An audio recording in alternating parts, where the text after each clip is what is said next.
प्यारे बच्चों, आज हम मैथ्स की वर्कशीट नंबर 36 पर चर्चा करेंगे जो डिपार्टमेंट द्वारा भेजी गई है और जिसका शीर्षक है पेरीमीटर एंड एरिया, यानी परिमाप और क्षेत्रफल। क्या है ये परिमाप, पेरीमीटर? इसको समझने के लिए अरे बच्चों, आओ एक मज़ेदार किस्सा बताती हूँ। एक बार मेरी बेटी को स्कूल में 2 लेडीज रुमाल आयताकार और वर्गाकार बनाने को कहे।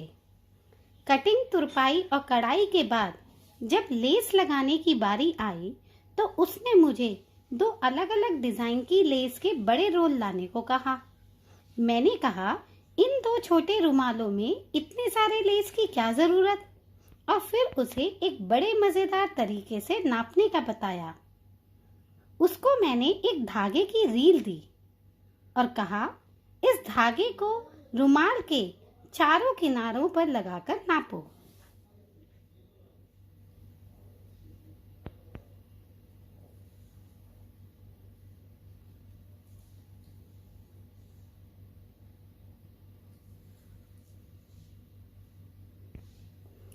फिर उतने धागे को स्केल से या इंची टेप से नापने को कहा। उसे बताया कि इस तरह वर्ग या आयत की सभी भुजाओं के जोड़ को पेरीमीटर यानी परिमाप कहते हैं। फिर तो दूसरे रुमाल की लेस के लिए उसने लंबाई बहुत आसानी से ही बता दी। ऐसे भी आप अपनी कॉपी के पेज का परिमाप ज्ञात करो। बच्चों, अब आपको गतिविधि द्वारा ये तो पता चल गया होगा कि हम कब परिमाप यानी पेरीमीटर निकालते हैं। जैसे किसी पार्क या खेत के चारों ओर तार लगाने के लिए तार की लंबाई ज्ञात करने के लिए है, पार्क का एक चक्कर लगाने पर तय की गई दूरी के लिए, या गाड़ी का पहिया एक चक्कर में कितनी दूरी तय करता है उसे निकालने के लिए, इत्यादि। चलो बच्चों, अब हम चर्चा करें कि यदि किसी बच्चे को आयताकार यानी रेक्टेंगल मैदान जिसका माप 32 मीटर और 20 मीटर है, उसके चारों ओर तार लगाने का कहा हो तो क्या परिमाप होगा? क्या कहा? 32 जमा 20 जमा 32 जमा 20 करना होगा। सही कहा बेटा। लेकिन आपने देखा बेटा, इसमें 2 बार 32 और 2 बार 20 आ रहे हैं। तो हम समय की बचत के लिए यदि हम लंबाई और चौड़ाई को जोड़कर दुगना कर दें तो काम हमारा जल्दी से निकल आएगा। जैसे 32 जमा 20 हुआ 52, और 52 को जब हम 2 से गुणा कर देंगे तो वो 104 हो जाएगा। अर्थात परिमाप हमारा जो है वो 104 मीटर होगा। अरे वाह, फॉर्मूले से तो हमारा काम बहुत ही जल्दी हो गया। चलो बच्चों, अब वर्ग यानी स्क्वायर का परिमाप निकाल करके देखते हैं, जिसका माप सारी भुजाएं जो हैं वो 6 सेंटीमीटर की हैं। क्या कहा? इसका परिमाप 6 जमा 6 जमा 6 जमा 6 होगा। सही बात है बेटा, लेकिन जैसे 6 जो है कितनी बार आया है? 4 बार। तो यदि हम किसी भी भुजा को 4 से गुणा कर दें तो वर्ग का परिमाप बहुत आसानी से निकल जाएगा। तो हमारा पेरीमीटर ऑफ स्क्वायर यानी वर्ग का परिमाप 4 गुणा भुजा यानी 4 गुणा साइड है।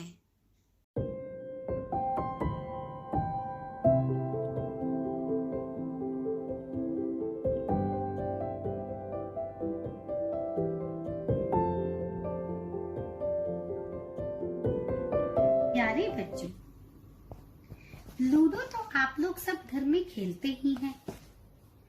चलो आज हम सीखेंगे कि एरिया ऑफ रेक्टेंगल कैसे मेजर किया जाता है लूडो के माध्यम से, वो आज हम सीखते हैं। आपको 4 बड़े आयत जो है वो दिख रहे होंगे जहां पे खेल खेला जाता है। ये 4 बड़े आयत हैं और इन आयतों में छोटे छोटे बॉक्सेस भी दिख रहे होंगे आपको। देखो ये छोटे छोटे बॉक्सेस हैं। ये सभी छोटे छोटे बॉक्स इकाई वर्ग यानी यूनिट स्क्वायर के हैं। अब आप ये देखिए कि प्रत्येक आयत में कितने छोटे बॉक्सेस यूनिट वर्ग के दिख रहे हैं आपको। चलो गिनते हैं। 1 2 3 4 5 6 7 8 9 10 11 12 13 14 15 16 17 18। जी हाँ, 18। तो लूडो में एक बड़े आयत का क्षेत्रफल 18 वर्ग इकाई है। अब आप कितने भी माप का आयत बनाएं और उसमें 1 सेंटीमीटर के वर्ग के बॉक्स बनाकर उसका क्षेत्रफल ज्ञात करें। और ये भी सोचें कि क्या क्षेत्रफल निकालने का तरीका बॉक्स बनाने से ही है या कोई और भी तरीका हो सकता है। देखो बच्चों, लूडो में एक बड़े आयत को 18 छोटे बॉक्सेस ने 2 तरीके से, यानी 6 लाइंस में 3 बॉक्स या 3 लाइन में 6 बॉक्स से घेरा हुआ है। 6 लंबाई है और 3 चौड़ाई। हमने देखा दोनों स्थितियों में यदि आयत की लंबाई को चौड़ाई से गुणा कर दें तो फॉर्मूले से बहुत आसानी से क्षेत्रफल निकल जाएगा। अतः एरिया ऑफ रेक्टेंगल आयत का क्षेत्रफल लंबाई गुणा चौड़ाई है, लेंथ मल्टीप्लाई बाय ब्रेथ। आओ बच्चों, आज चेस बोर्ड को लेकर एक मजेदार चर्चा करते हैं। आपको एक बड़ा वर्ग दिख रहा होगा जहां खेल खेला जाता है और उसके अंदर कई छोटे छोटे बॉक्सेस भी दिख रहे होंगे। चलो देखते हैं ये कितने बॉक्सेस हैं।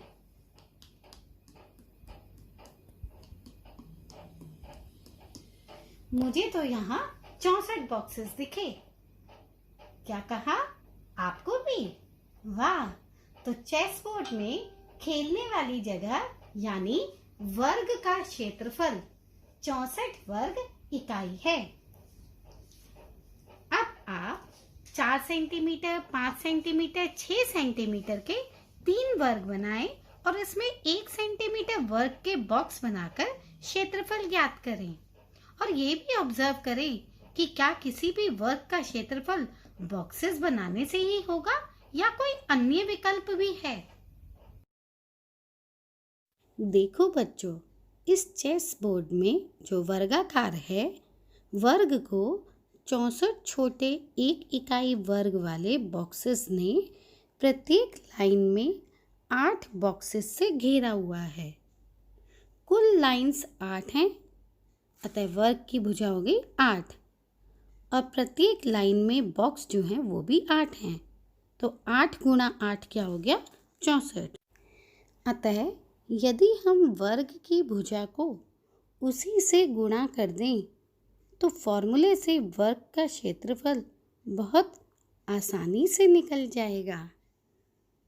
अतः वर्ग का क्षेत्रफल यानी area of square is equal to side multiply by side, भुजा गुणा भुजा।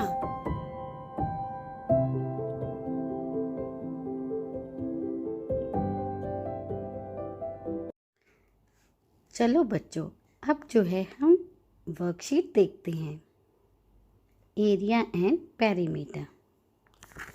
हमें जो है बच्चों ये दे ही रखा है कि area and perimeter can be calculated, कि perimeter of rectangle is equal to 2 multiply by length plus breadth अभी हमने ये एक्टिविटी से प्रूव किया ही है। ऐसे ही एरिया ऑफ रेक्टेंगल जो है वो लेंथ मल्टीप्लाई बाय ब्रेथ है, वो भी हमने एक्टिविटी से प्रूव कर दिया है। एरिया क्या होता है, पेरीमीटर क्या होता है, ये भी हमने एक्टिविटी के माध्यम से जो है समझाया है अभी। और यूनिट जो है, कोई भी मेजरमेंट करी जाती है लेंथ या ब्रेथ की, वो जो है वो या तो मीटर में होती है या फिर सेंटीमीटर में। तो ऐसे ही पेरीमीटर की जो यूनिट है वो भी सेंटीमीटर या मीटर में हुई, क्योंकि पेरीमीटर जो है वो लेंथ है of boundary of A given shape.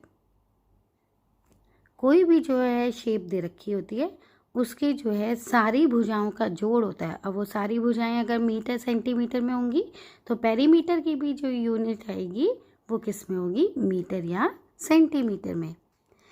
अब unit of measurement for the area of any plane figure is taken as square metre, वर्ग मीटर या फिर स्क्वायर सेंटीमीटर, वर्ग सेंटीमीटर। मतलब अगर हम जब क्षेत्रफल निकालते हैं अपने आयत का या वर्ग का, तो जो उसकी यूनिट आएगी वो किस में आएगी, वर्ग मीटर या वर्ग सेंटीमीटर।